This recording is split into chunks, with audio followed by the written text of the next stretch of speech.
सल्लल्लाहु अला हबीबिही मुहम्मदिन वालिही वसल्लम। मेरे अज़ीज़ दोस्तों, किसान भाइयों, अस्सलामु अलैकुम। मैं आपको खुश आमदीद करता हूँ आपके अपने चैनल एग्रो कंसल्टेंट ज़िया में। व्यूअर्स, आज मैं अहम टॉपिक पे बात करने जा रहा हूँ, क्योंकि जब तक हम किसी मसले की नब्ज़ को नहीं पकड़ेंगे, जब तक हम बीमारी का सही तजज़िया नहीं करेंगे, तब तक हम उसका इलाज बिल्कुल नहीं कर सकते। तो आज मैं आपको चार बहुत बड़ी बातें बताने जा रहा हूं कि पिछले साल 2020 में छल्ली में दाने क्यों नहीं बने। महकमा ज़राअत ने इस मामले में टेक्निकल मुआवनत बिल्कुल फराहम नहीं की, जिसकी वजह से हमारे काश्तकारों का कंपनी पर एतमाद कम हुआ, जिसकी वजह से हमारे काश्तकारों का बहुत ज़्यादा नुकसान हुआ और वो माली नुकसान की शिद्दत को बर्दाश्त करने के काबिल भी नहीं थे। जब ज़िम्मेदारों की फसल बुरी तरह मुतासर हो गई तो सारी कंपनी, सारे ज़राई माहरीन ये छुप गए। अच्छा माहर वो नहीं होता जो आपको आईसीयू में या इंतहाई निगहदाश्त के वार्ड में अकेला छोड़ जाए। इससे आपको बखूबी अंदाज़ा हो गया होगा कि आपके इर्द गिर्द, आपके हल्का अहबाब में कितने बड़े माहरीन मौजूद हैं जो आपको मुश्किल घड़ी में रहनुमाई फराहम नहीं कर सके और आपके मसले का अभी तक आपको इलाज भी नहीं बता सके। मैं आपका छोटा भाई हूँ, मैं आपके साथ खड़ा हूँगा इंशाल्लाह। किसी भी मुश्किल मरहले में यही अच्छे माहर की खूबी है कि वो हर वक्त आपके साथ दस्तयाब हो, हर वक्त आपको रहनुमाई फराहम कर सके। चैनल को सब्सक्राइब कीजिए, मेरी वीडियो को लाइक और शेयर जरूर कीजिएगा, क्योंकि इससे मकई, खास तौर पर बहारिया मकई के काश्तकारों को बहुत सारे मसाइल से निपटने में और बहुत सारे मसाइल से और खदशात से और ख़तरात से बचने में मुआवनत जरूर मुहैया होगी। पहला माहर हूँगा जिसने मकई की फसल के 3 मरहले इनका तयन किया, एक येलो जोन, एक ग्रीन जोन और एक रेड जोन। ग्रीन जोन हमारी शुरू की इब्तदाई बजाई और उगाव का मरहला होता है। येलो जोन हमारा वो दरमियानी मरहला होता है जिसमें फसल पर कीड़ों के और बीमारियों के हमले आते हैं और हम इनका कंट्रोल करते हैं, जड़ी बूटियों का तदारक करते हैं और हम खादों का बेहतरीन इस्तेमाल करने की कोशिश करते हैं। रेड जोन वो मरहला है जिसमें अल्लाह ताला हमारी फसल में पोलिनेशन के मरहले से या ज़िरगी के अच्छे अमल से अच्छी पैदावार को यकीनी बनाते हैं। ये अल्लाह के फजल और करम का एक वक्त होता है। लेकिन इस मामले में अगर हम थोड़ी सी कोताही कर जाएं और इस मामले को और इस मरहले को समझ ना पाएं तो हम अच्छी पैदावार लेने में बुरी तरह नाकाम होते हैं, जैसा कि पिछले साल 2020 में हमने इसका मुशाहदा किया। तो व्यूअर्स, मसला ये हुआ था कि हमारी फसल चली गई थी रेड जोन में और रेड जोन में दर्जा हरारत बढ़ गया था। आपको पूरी दुनिया में ये मैं बात बता दूं कि मकई के फसल में पोलिनेशन का अमल बिल्कुल रुक जाता है अगर दर्जा हरारत 95 डिग्री फ़ारेनहाइट या 36 डिग्री सेंटीग्रेड से बढ़ जाए। और पिछले साल ये आपके बिल्कुल सामने था कि दर्जा हरारत 36 डिग्री सेंटीग्रेड से बढ़ गया था और हमारी फसल जो है उसमें दाना बनने का और पोलिनेशन का अमल चल रहा था। हमसे इसमें गफलत क्या हुई का इंतखाब करते वक्त हमने उन हाइब्रिड का इंतखाब किया जिनकी उम्र 120 दिन थी और ये हाइब्रिड हमें ज़्यादा लंबे अरसे तक, ज़्यादा शिद्दत के दर्जा हरारत के रेड जोन के मरहले में ज़्यादा लंबे अरसे तक ले गए। तो मेरे व्यूअर्स, सबसे पहले तो हमें यह करना है कि जब हाइब्रिड का इंतखाब करना है और फरवरी के दूसरे और तीसरे हफ्ते में जब हमारा बजाई का वक्त आ जाए, या मैं इसे कहता हूँ ये पछेती काश्त है हाइब्रिड की, ये बहारिया हाइब्रिड की मैं इसे कहता हूँ पछेती काश्त है, ताकि मेरे जिम्मेदार को समझ आ सके कि मैं इसमें उन्हें क्या पैगाम देना चाहता हूँ।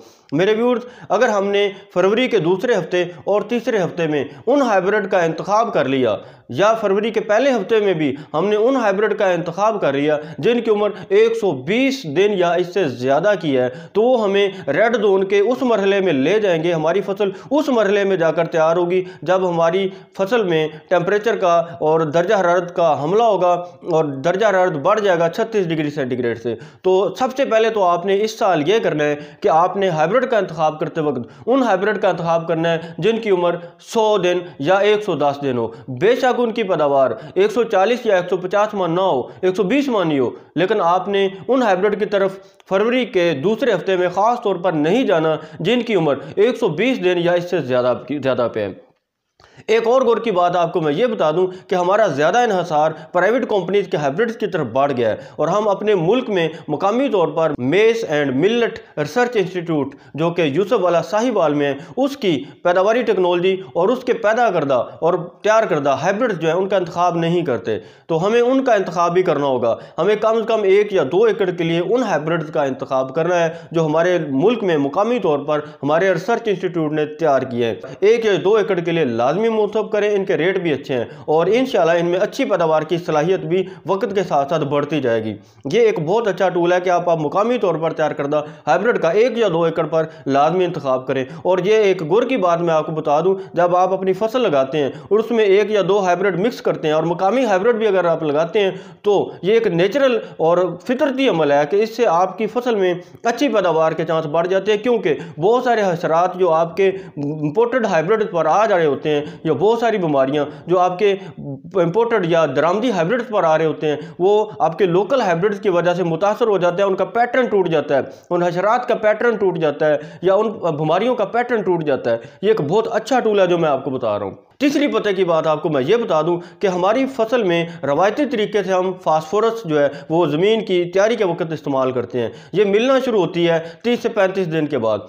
तो मसला ये आता है कि फसल को मुसलसल फास्फोरस मिल रही होती है और ये उसे चाहिए भी होती है, लेकिन हम जिंक जो है वो फ्लड कर देते हैं या छटा कर देते हैं ज़मीन के बीच में। तो ये आप ना करें, क्योंकि ये फास्फोरस के साथ मिलकर जिंक फास्फोट बना लेती है और आपकी फसल को ये मिलती नहीं है, ये ज़ाया हो जाती है, आपको इसका अच्छा रिजल्ट नहीं मिलता। अपने फोलियर स्प्रे करना है जिंक का, और ये कौन सा करना है आपने, हेडलैंड जिंक का या फिर BSF जर्मनी के जिंक का, ये हमारे मुल्क में दस्तयाब है। ये 300 ग्राम तक आपका 300 ग्राम तक आप इसका इस्तेमाल करें, 150-150 पैक की 2 एप्लीकेशन कर लें, इससे आपको बेहतरीन रिजल्ट मिलेगा। अगर आप ज़मीन में इस्तेमाल करेंगे, पानी के साथ फ्लड करेंगे तो इसका आपको रिजल्ट वो नहीं मिलेगा जो आपकी फसल की ज़रूरत है।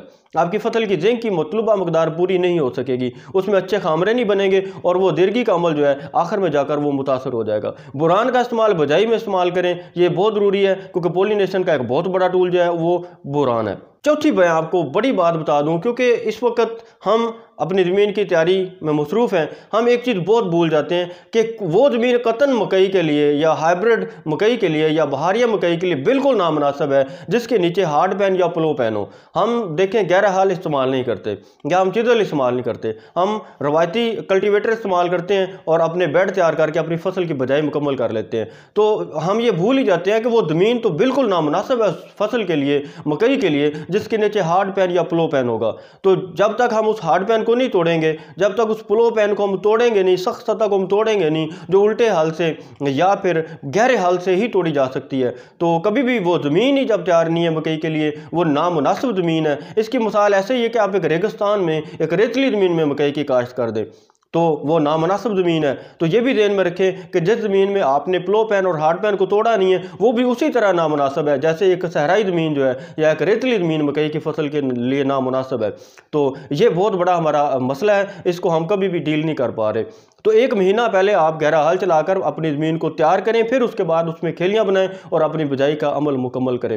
व्यूअर्स, मैंने 4 बातें आपको बताई हैं। एक तो आपने मुकामी हाइब्रिड का इंतखाब 1 या 2 एकड़ पर लाजमी करना है। यह हशरात और बीमारियों के तदारक में आपकी बड़ी मामनत करेगा। बीमारियों और हशरात के हमले का जो पैटर्न है, जो नमूना है, जो मॉडल है, वो इससे मुतासर होता है और हमारी फसल महफूज रहती है। हमने अपनी फसल के हाइब्रिड का इंतखाब करते वक्त यह ज़रूर ध्यान में रखना है कि हमारी फसल उस रेड जोन में ज़्यादा लंबे अरसे तक ना रहे जो कि हमारी फसल के पोलिनेशन और देरगी के अमल के वक्त हमारी फसल पर एक बहुत बड़ा खतरा बनकर साबित होता है। उस रेड जोन में हमारी फसल कम से कम वक्त के लिए जाए ताकि हम अच्छी पैदावार ले सके और पोलिनेशन भरपूर हो सके।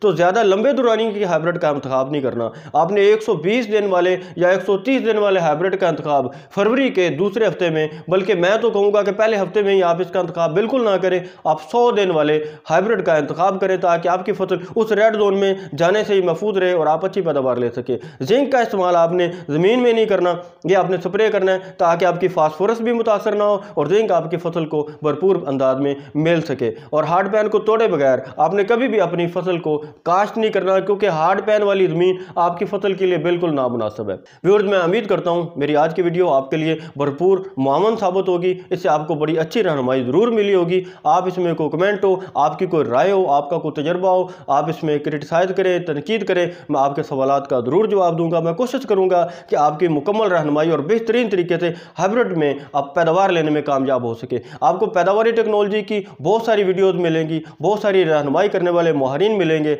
लेकिन मैं ये दावा करता हूँ कि आज जो मैं वीडियो शेयर करने जा रहा हूँ पैदावारी टेक्नोलॉजी के लिए, मकई के लिए, ख़ास तौर पर बहारिया मकई के लिए, ये एक बिल्कुल मिसाली वीडियो होगी और दीगर जो वीडियोज़ और माहिरीन की राय है उससे आपको एक बेहतर और नए अंदाज में अपनी फसल को पालने में और बेहतरीन पैदावार लेने में एक नया राह और एक नई रास्ता और एक नई डायमेंशन ज़रूर मिलेगी।